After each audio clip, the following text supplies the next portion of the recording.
Hey guys, this is Ray, and today I've got kind of a question for you guys more than anything. What would you do?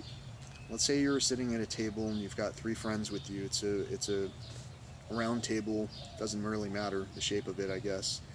But you also have two tables over. You have someone who is lighting up to smoke in an enclosed patio where it's only screened in with mesh. Now, the only issue today, on this day of all days, is that there's no breeze, and for whatever reason, the heavy smoke stays inside of this screened patio area, and you can almost see this little cloud descending from the ceiling down as it fills this space. Anyway, so I've got really I have three people with me. One person comments on the smoke that they're starting to experience discomfort from, and the other person also reflects similar feelings about what's going on. I don't know how to word it really. It's a weird thing. It's like I'm trying to dance around offending people because I know even talking about this potentially, I guess, challenging situation definitely causes discomfort in most of us. It's like we can't even think anymore about the rights of all because we're concerned about the rights of one. Anyway, it just seems that way. It probably just seems that way. I should never say anything like that. But let's say that you have a situation like this where you have three tables, and basically we're sitting at one table, there's another table, and then there's another occupied table. The third table has one person sitting by themselves smoking, and that smoke has caused enough discomfort to my companions that one has mentioned it, the other one has discussed it with them, and at the same time our waiter walks up and hears the quandary.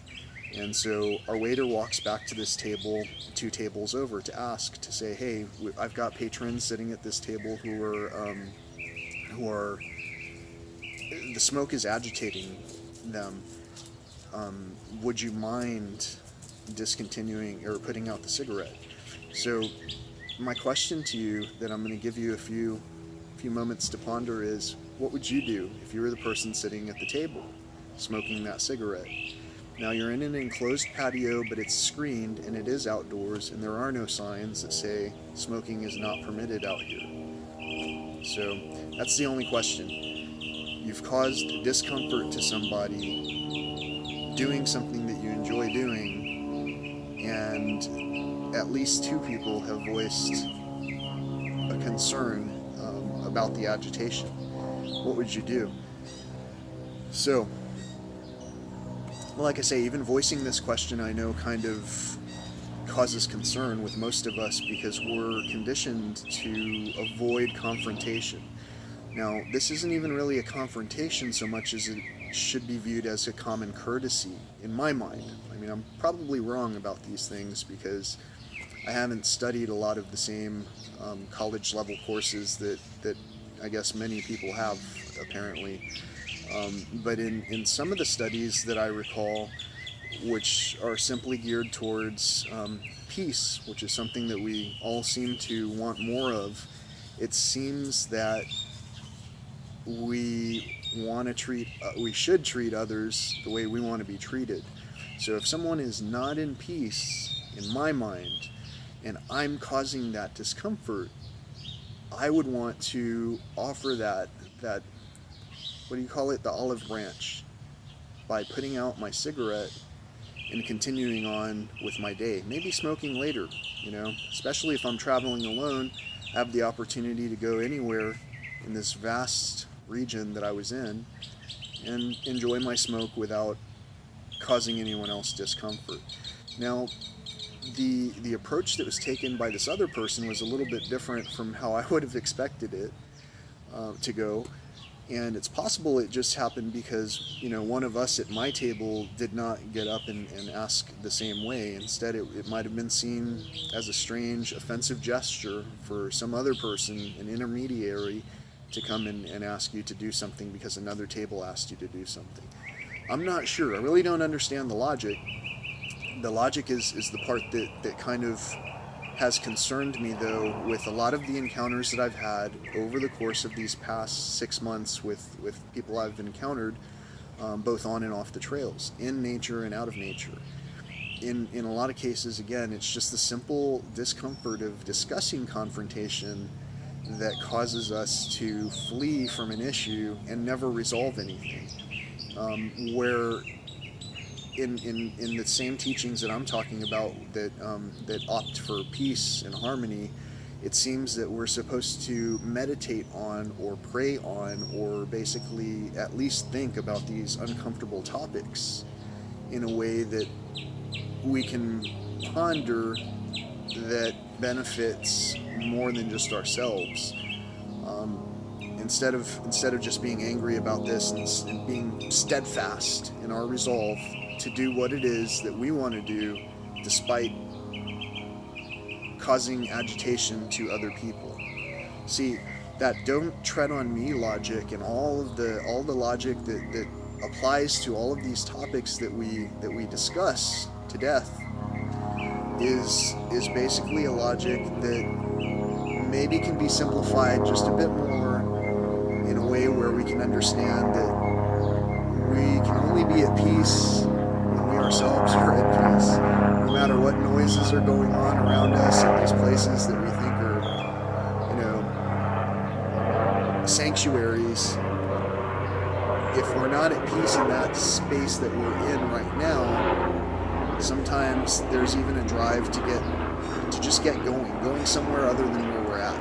And I've seen that a lot too. I had the same exact, I'll call it restless leg syndrome, where I basically was, trying to find peace outside. And it was only because I was able to get away from certain agitations that I was able to finally think about the things that I wanted to think about. So I'm not trying to say that, everyone needs to get out in nature in order to have time to think for themselves. What I'm saying, though, is that if we're not as agitated, sometimes our response will not be as pointed or detrimental to others. And my belief in terms of how this reaction should have occurred is that if someone was told that they were experiencing discomfort or that they were causing discomfort to another person, I would have thought that I myself being in that situation, if I was causing discomfort and it was brought to my attention, I would probably have put out the cigarette, never thought about, well, I can't believe that this person wanted to do such and such and whatever. And that's just one example. Yielding to traffic that's merging in your lane, for an example, that's something that I've seen a lot of the same people with the agitations where they want to take it upon themselves to do what's right based on regulation, also seem to have disregard for letting people into traffic, when at the same time, when they themselves get into traffic, they might expect people to yield fully in a way that allows them in without any kind of concern about, how they have to eke their way into traffic. So I guess what I'm saying is that we get agitated by a lot of things, and it's a reciprocal thing. It's an illness. We return this agitation in forms that we don't even know, sometimes to people that obviously don't deserve it, because they're not even people who we know in many cases. And worse yet, they are people that we know in a lot of cases too. So in terms of the right or wrong aspect of smoking in a place where there's a screen and a roof and causing discomfort, whether or not it's allowable, my question is, if we are causing discomfort to someone other than ourselves and someone brings it to our attention, how is it that we respond? Do we respond in kindness with some kind of approach to resolve that discomfort, or do we respond in our sudden actions that have been learned, or I'll go so far as to say programmed into us, in a way where we think we're doing something more just? I'll give you one more example. There was once a story I saw where someone was mad at someone for checking out at a grocery store They were in front of them, and that person forgot something. They forgot something, so they ran back to go get it really fast. They ran back, literally ran back. And then they came back and said something along the lines of, "I'm sorry for making you wait." You know, they might or might not have meant it, or they might have even just said it in passing. But the person who was telling this story was the person who was standing in line, waiting for this person to run back and run back to the counter. And so after they said, "I'm sorry for for making you wait," this person said they didn't even respond because the way that the person told them, "I'm sorry for making you wait," seemed passive aggressive. So this person didn't even respond when this person apologized to them for making them wait. Now, in my mind, not responding to someone is the same as passive aggressiveness. A lot of these things that I am mad at, I've done myself. The only reason I'm mad at it is because I recognize it. If I can't recognize it, maybe I'm not a part of any of these, these aspects that I'm so upset about. But when I'm upset about these things, it's because we recognize a lot of times in ourselves things that we are unhappy with. So it's kind of true. The things that we complain about a lot are things that we're guilty of. And I'm trying to say I'm definitely an imperfect person, is what I'm saying. There are a lot of things that I get mad at and that I've talked about that I got mad at. There are a lot of traffic encounters that I've had that I used to be conditioned to do, just like many of the guys who rode along with us in on many of the rides that we've been on, some of you and I together. If you notice, there's a passive aggressiveness where people get mad on behalf of other people. Even someone might cut me off, and I might be okay with that, and then the person sitting next to us will start yelling profanities and in ways that are just absolutely seemingly uncontrollable. Those are in order to justify that level of angst. I mean, if it just takes someone else being angry to inspire that, well, it sounds like we've been conditioned to live in that way. And to me, what I'm trying to say is that doesn't seem like the way that I was raised. It doesn't seem like the values that we were taught in any spiritual upbringing. And it certainly doesn't sound like the values that we would have learned in terms of how we interact with one another in our own country. Now, all of this animosity towards each other is something that you can see when people talk about, for an example, religion. Religion is something that divides a lot of people. It's divided a lot of my people for a long time as well, because we hear a lot of talk and we don't see a lot of action in some cases, and that just might simply be because we're not going to the right places. Over this past year, I got to go to, I think it's called Outreach of Houston, Victory Outreach. You'll have to forgive me if I got the name wrong, but I saw people actively doing things to help each other, and the attitude in each other was different than the attitudes that I've seen in most of us who claim, righteousness and being blessed and all that. And I'm not trying to fault us. I'm just trying to calmly say, hey, there's an agitation that's happening even in our own groups that is almost unexplainable. If only we would sit down and look at each other eye to eye and realize we're all trying to accomplish the same thing. It's just that, you might need to smoke in a different group,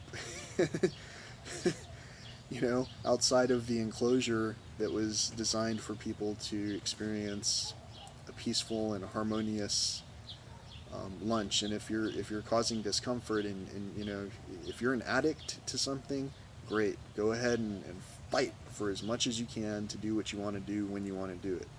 If you're not an addict, then instead of fighting with everything for every reason, let's instead consider talking with each other and moving forward again, in a way that's productive and less violent and a little bit more conducive of healing with each other. And that's the biggest thing missing today, in my mind, is a sense of community wherever we're at.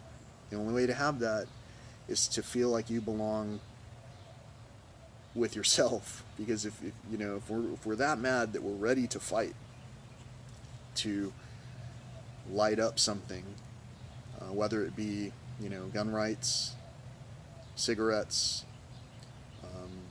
continued support of the lowest dollar, lowest cost purchases that we can amass so that we can save money. Well, I want to present an alternative just because, out of curiosity, I'm telling you, I've noticed that going for the cheapest quality of everything seems to cheapen our own values to ourselves, to the point where we're ready to fight over things that may not really have as much value as the friendship that we would have had to begin with. Just something to think about. Again, are we causing discomfort to others through our continued actions or not, is really the way that we should be thinking about things in my mind. But my question is to you: how would you have responded if you were, let's say, smoking or doing something weird that agitated people 2 tables away, and someone came over and asked you, hey, can you at least stop doing that? And if it was something you didn't have to do at that moment, how would you respond, and why? That's my question. So I'd appreciate some kind of feedback on it, some kind of, I mean, isn't it a good question? It's one of those things. It's like, if you have the right because basically you were told you could do it, well, you should be able to do it, right? Or should you? That's my question. So help me out there. I'm a little confused, and obviously that ties into a lot of my thoughts in some weird way. I don't have an agenda. I just have these thoughts, and I'm putting them out there to let you hold those same thoughts, think about them, and tell me what you think. That's it.